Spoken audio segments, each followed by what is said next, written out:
Il est pile 8 heures sur BFM TV, bienvenue si vous nous rejoignez. Priorité au direct après ce tremblement de terre d'ampleur considérable survenu il y a maintenant 1h30 dans le nord-est du Japon. La magnitude a été relevée à 8,9 degrés sur l'échelle de Richter. 8,9 degrés sur l'échelle de Richter, et nous découvrons ces images en même temps que vous, ces images qui sont apparemment les conséquences du tsunami, puisque évidemment l'alerte au tsunami a été déclenchée compte tenu de l'ampleur de la secousse, qui est, nous disait tout à l'heure, un sismologue survenu dans les basses couches de la croûte terrestre, et donc cette vague qui apparemment envahit progressivement les terres, progresse dans les terres, dans la région de Miyagi, qui est en train de franchir même une rivière, qui est en train de tout balayer, absolument tout balayer sur son passage. On a le sentiment, vu évidemment de loin, vu d'hélicoptère, que la vague a emporté d'ores et déjà des maisons, puisque des débris considérables sont de toute évidence ramenés avec la puissance des flots.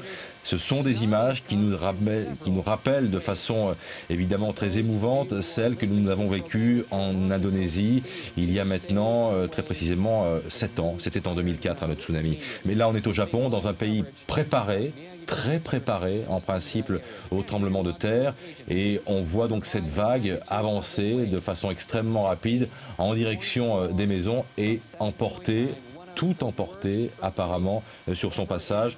Pour l'instant, le bilan fait état de quelques blessés, mais compte tenu de ces images, on peut penser que ce bilan va évidemment s'alourdir dans les heures qui viennent. On va reprendre la chronologie des faits, Pascal, en reprenant tout d'abord par le début, la première secousse qui est survenue peu après 6h30, heure de Paris. Oui, et notamment à Tokyo, qui a été secoué deux fois ce matin, ce séisme de 8,9 sur l'échelle de Richter.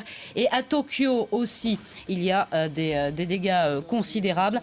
Regardez ces images, c'est une vague de 4 mètres de haut qui est arrivée ce matin, mais les autorités ont prévenu que les vagues pourraient monter jusqu'à 10 mètres. Donc là, c'est une premières images de Sendai. Cette ville, c'est là où ça se passe, dans la côte nord-est. C'est à côté donc de l'épicentre du séisme qui s'est produit ce matin. Cette vague qui est en train de déferler, d'entraîner tout sur son passage. On sait d'ores et déjà qu'il y a de nombreux blessés sur cette côte est du Japon.